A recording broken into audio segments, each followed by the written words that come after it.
En Gracias, Andrés Manuel López Obrador realiza un recorrido introspectivo por los diversos momentos que marcaron su larga carrera política, construida a contracorriente y forjada en la resistencia. Comienza relatando sus inicios en la vida pública como delegado del Instituto Nacional Indigenista en Tabasco, donde desarrolló una profunda sensibilidad social al convivir directamente con comunidades marginadas.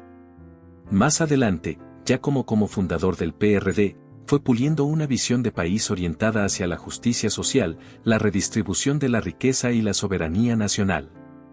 A lo largo del libro, repasa las batallas políticas clave, su elección como jefe de gobierno del Distrito Federal en 2000, su transformación en una figura nacional al encabezar luchas sociales como el plantón en Reforma tras las elecciones de 2006, y los dos procesos electorales en los que fue derrotado antes de alcanzar la presidencia en 2018.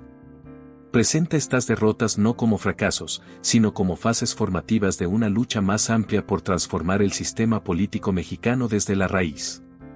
Ya como presidente, López Obrador detalla una serie de reformas y políticas que considera logros fundamentales de su administración, la creación de programas sociales universales, el fortalecimiento del salario mínimo, la recuperación de la soberanía energética a través de Pemex y CFE, la construcción de megaproyectos como el Tren Maya y la refinería de Dos Bocas, y el combate frontal contra la corrupción y el privilegio en la alta burocracia. El autor enmarca su sexenio como un parteaguas histórico, un periodo de transición que no solo modificó estructuras de poder, sino que también sembró una nueva conciencia cívica en millones de ciudadanos. Lejos de centrarse únicamente en los éxitos, reconoce los desafíos enfrentados, desde la resistencia de las élites económicas hasta las tensiones internas del movimiento que lidera, pasando por crisis como la pandemia de COVID-19. A lo largo de esta narrativa, López Obrador reafirma su convicción de que la transformación no fue solo un cambio de gobierno, sino de régimen. Y si bien admite que no todo se logró, defiende que se establecieron las bases para que futuras generaciones continúen una revolución pacífica basada en la honestidad, el humanismo y el servicio al pueblo. Investigación del caso Ayotzinapa, análisis profundo y crítico. En Gracias, el caso Ayotzinapa no es tratado como un capítulo más dentro del relato presidencial. Se convierte en un punto clave, un símbolo doloroso que expone la podredumbre institucional y los límites del poder frente a las estructuras que operan en la oscuridad del Estado mexicano. López Obrador reconoce que, aunque su gobierno heredó el caso, no podía evadir la responsabilidad de enfrentarlo de frente. El presidente rompe con el discurso oficial que por años buscó sepultar la verdad bajo la narrativa de la verdad histórica, una construcción promovida por el gobierno de Enrique Peña Nieto que redujo el crimen a un acto aislado del crimen organizado, protegió a mandos militares y desvió la atención de la cadena de mando. AMLO admite que la desaparición de los 43 normalistas no puede entenderse sin observar la colusión profunda entre autoridades civiles, cuerpos de seguridad y crimen organizado. Una red de complicidades en la que se diluye la responsabilidad directa pero no desaparece la culpa compartida. Señala que durante años hubo protección institucional a los verdaderos responsables y que parte del encubrimiento puede haber sido intencional, con participación u omisión de elementos del ejército. Sin embargo, el texto deja entrever las tensiones internas dentro del propio gobierno de López Obrador. Aunque él afirma que se avanzó más que nunca en la investigación, también reconoce obstáculos evidentes, el silencio militar, la resistencia burocrática, la filtración de información sensible y la falta de cooperación total de las Fuerzas Armadas, a pesar de los compromisos públicos. El presidente no se declara satisfecho. Su tono es grave, casi penitente. Aunque el gobierno ha logrado romper algunos muros de impunidad, no logró, al menos hasta el cierre del libro, ofrecer justicia plena ni claridad definitiva. Aún así, López Obrador se presenta como el primer jefe del Ejecutivo dispuesto a tocar los intereses más protegidos del Estado mexicano, incluidos los del Ejército. La inclusión de este tema en el libro no busca únicamente informar. Tiene una carga simbólica, reivindica a las víctimas, desenmascara a los encubridores y plantea una pregunta incómoda para el México del futuro. ¿Puede haber una transformación verdadera sin verdad completa y justicia total? Relación con la próxima presidenta, análisis profundo y contextual. En Gracias, López Obrador dedica un espacio significativo para hablar de Claudia, no solo como colaboradora cercana, sino como parte de un legado político cuidadosamente cultivado. Esta relación no se construye desde el oportunismo, sino desde años de confianza, afinidad ideológica y complicidad política dentro del movimiento que él ha encabezado.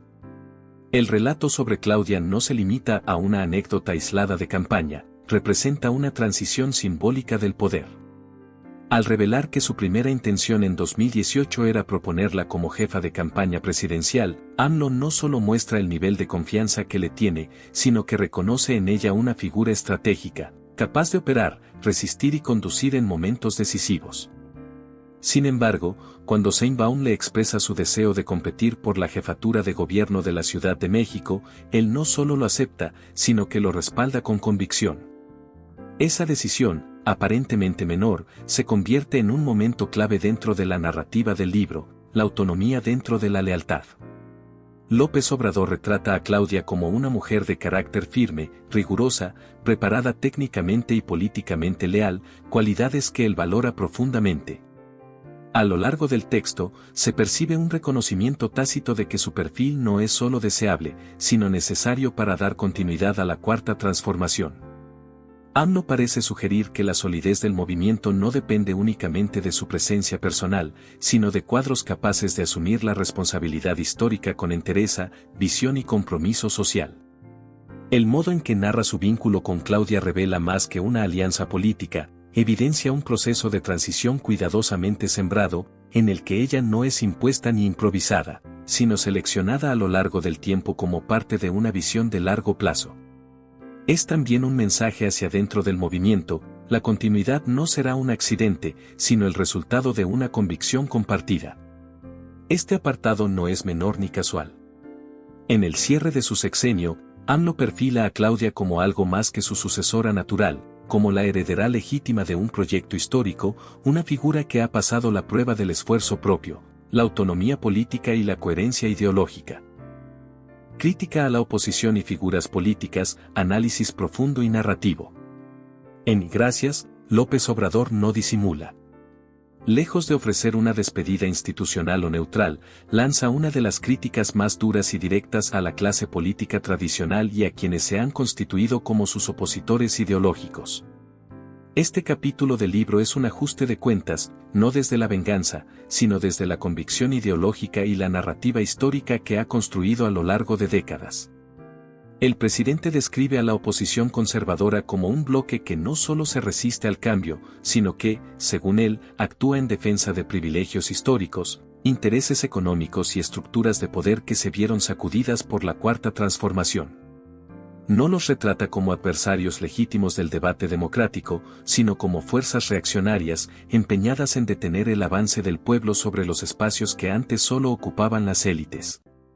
Entre los nombres que menciona, Claudio X. González destaca como uno de los símbolos del poder empresarial articulado con la política conservadora. AMLO lo identifica como el estratega principal detrás de los intentos por frenar su proyecto, acusándolo de operar con hipocresía y arrogancia clasista, detrás de discursos de legalidad y moralidad que, según él, nunca defendieron cuando el país era saqueado. La figura de Xóchitl Gálvez, quien emergió como una fuerte contendiente opositora, es tratada con especial dureza. López Obrador no solo la califica como una figura decorativa al servicio de intereses más grandes, sino que la acusa de representar una versión disfrazada del clasismo y el racismo estructural, misma que, en su visión, busca utilizar su origen indígena como una pantalla para legitimar un proyecto profundamente conservador. La describe como ladina, es decir, como alguien que, habiendo nacido fuera de las élites, adopta sus vicios y desprecia a su propio pueblo. La crítica más feroz está dirigida a los expresidentes. A Enrique Peña Nieto lo tacha de gran traidor a la nación, una acusación simbólicamente grave en el discurso López Obradorista, por haber entregado, según él, recursos estratégicos de la nación al capital privado, especialmente en el sector energético. Felipe Calderón es señalado como el arquitecto de una política autoritaria y militarista que desató una violencia incontenible, sin haber tenido legitimidad democrática de origen. A Vicente Fox, en cambio, lo describe como inepto, reduciéndolo a una caricatura política más que a un adversario serio. Esta sección del libro no solo deja ver el profundo antagonismo que AMLO sostiene con la élite política y económica que gobernó antes de él. También consolida su propio relato épico, el del presidente que llegó desde abajo, enfrentó al sistema, fue difamado, resistió y venció. En ese relato, la oposición no es simplemente rival, es la encarnación del pasado que su movimiento busca enterrar. Política exterior y relaciones internacionales, análisis profundo y narrativo.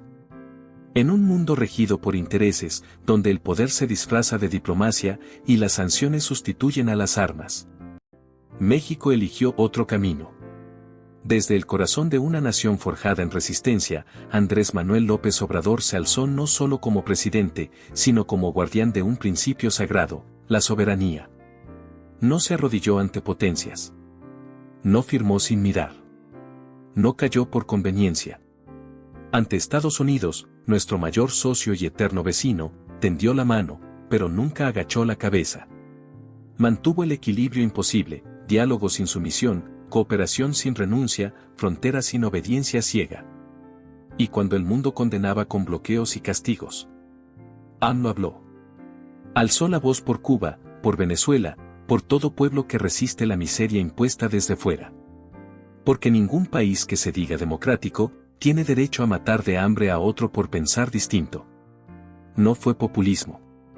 No fue ideología. Fue dignidad internacional. Bajo su mandato, México dejó de ser un peón silencioso para convertirse en un actor soberano. Ni imperio ni satélite. Una nación que se respeta y exige respeto. Y así, desde Palacio Nacional, resonó una idea que cruzó océanos y montañas. La libertad no se mendiga. Se defiende. Contra el monstruo de 1000 cabezas, la corrupción. Durante décadas, México sangró en silencio. El saqueo era invisible. Legalizado. Protegido desde las alturas del poder. Millones de litros de combustible robados. Impuestos jamás pagados por los más ricos. Recursos públicos escondidos en fideicomisos sin rostro. Pero en 2018, algo cambió. Llegó un hombre con una sola promesa. Acabar con la corrupción. Caiga quien caiga.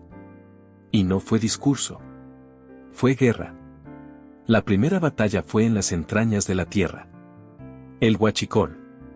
Un crimen tolerado por años, donde el Estado miraba hacia otro lado, o era parte del negocio. Con la fuerza de la Guardia Nacional y el respaldo de un pueblo cansado, los ductos se sellaron. El robo se desplomó un 94%. Más de 200.000 millones de pesos recuperados. Después, los reflectores apuntaron al cielo. A esas torres de cristal donde las grandes corporaciones vivían exentas de ley. Ya no más. Se acabaron las condonaciones de impuestos. El Estado volvió a cobrar a quienes nunca habían pagado. Sin subir un solo impuesto. Solo con justicia. Y aún quedaba otro frente oculto.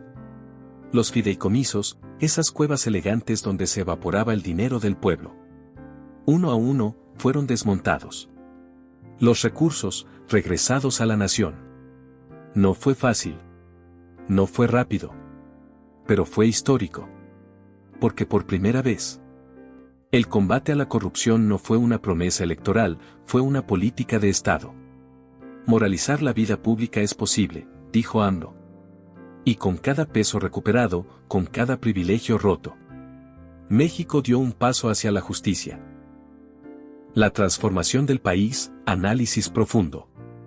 En el último tramo de su mandato, Andrés Manuel López Obrador, el hombre que se alzó con la esperanza de una nación dividida, detiene su marcha no solo para narrar los eventos que definieron su presidencia, sino para mirar hacia el horizonte de la historia, como quien observa un cambio irreversible, una ruptura con el pasado que ya no pertenece al ayer. En su voz, resuena la reflexión de un testigo privilegiado, no solo de una presidencia, sino de una época que, bajo su guía, parece haber tocado el vértice de su transformación. La transformación que Andrés Manuel anuncia no es una mera reconfiguración administrativa, ni una renovación superficial de las estructuras del poder. En su perspectiva, la transformación que hemos vivido, y que aún vivimos, es mucho más que eso. Es una ruptura radical con el viejo régimen neoliberal, con un sistema clientelar y corrupto que durante décadas moldeó el rostro político y social de México, un régimen que favoreció siempre a los mismos y postergó a los más desfavorecidos. Para López Obrador, la transformación no fue un proceso gradual, no fue una evolución lineal. Fue, en cambio, un punto de inflexión. Un antes y un después. Un corte profundo, como un golpe de espada, que separa dos eras, la de la corrupción y la injusticia, y la de un pueblo que empieza a recuperar su voz y su poder. Es así como lo enmarca la Cuarta Transformación, la cual ha de ser colocada al nivel de las tres grandes gestas históricas de la nación, la independencia, la reforma y la revolución. Tres momentos que, al igual que este, han redefinido el destino de México. Pero, ¿qué define esta Cuarta Transformación? No son, como algunos podrían pensar, solo las grandes obras físicas ni los cambios en la política económica. No es solo un reajuste de las instituciones o una nueva ideología económica. La clave de esta transformación, según el propio López Obrador, se encuentra en un ámbito mucho más profundo, la conciencia del pueblo. Ganar elecciones, sí, es importante. Pero gobernar, para él, fue algo aún más crucial, dar voz a aquellos que siempre fueron ignorados. Fue otorgar legitimidad y poder real a los sectores históricamente excluidos, a aquellos que nunca tuvieron representación ni influencia en el destino de su país. En las conferencias matutinas, en los programas sociales, en las consultas públicas, en ese estilo de gobierno austero y cercano, no se encontraba solo una estrategia administrativa. No. Era una estrategia simbólica, cultural, una redefinición del poder. Se trataba de desplazar al pueblo de su rol pasivo como espectador de la historia, para convertirlo en el protagonista, en el sujeto activo de su propio destino. Y es aquí, en este punto, donde el testimonio de López Obrador se eleva a una visión de largo alcance. La transformación, nos dice, no culmina con su mandato. No es solo una victoria efímera de una administración. No. Él se ve a sí mismo como el iniciador de un proceso más grande, un proceso más profundo, que aún está en marcha. Un proceso colectivo que va más allá de un solo hombre, que abarca generaciones y que tiene como base la ética pública, la justicia social y, por encima de todo, el poder del pueblo. Y así, en sus palabras, encontramos la clave de su legado. No se trató de un hombre que llegó al poder, sino de un pueblo que, finalmente, empezó a tomar las riendas de su destino. Y aunque la Cuarta Transformación comienza con él, su esperanza es que, al final, sea el pueblo el que la continúe, la profundice y la lleve a nuevas alturas, a un México más justo, más igualitario, más soberano. Porque, al final, la verdadera transformación de un país no solo está en las políticas que se implementan, ni en las leyes que se aprueban. Está en la capacidad de su gente para transformar su conciencia, para asumir su poder y escribir, juntos, una historia nueva. Y esa historia, aún está por escribirse. Preguntas para reflexionar. ¿Cuál es el propósito principal que López Obrador busca transmitir a los jóvenes a través de su libro, Gracias? ¿Cómo describe el autor su relación y decisiones políticas en torno a Claudia Sheinbaum? ¿Qué postura adopta López Obrador respecto al caso Ayotzinapa y la implicación de las autoridades?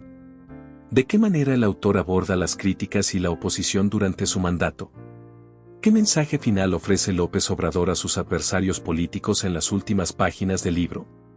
¿Cómo interpreta el autor la transformación política y social de México durante su sexenio? ¿Qué reflexiones comparte sobre las relaciones internacionales de México, especialmente con Estados Unidos, Cuba y Venezuela? Deja tus respuestas en los comentarios. Suscríbete y deja sugerencias de nuevos libros. Al cerrar estas páginas, no solo hemos sido testigos de una visión, sino de un llamado a la acción. Andrés Manuel López Obrador nos invita a ser partícipes de un México que se reinventa, a no conformarnos con el presente, sino a luchar por un futuro más justo, equitativo y lleno de esperanza. El verdadero cambio, nos recuerda, no depende de un solo hombre, sino de la voluntad colectiva de un pueblo que se atreve a soñar y, más importante aún, a construir. El desafío está planteado, ¿seremos nosotros los que, juntos, transformemos este país? El futuro de México está en nuestras manos.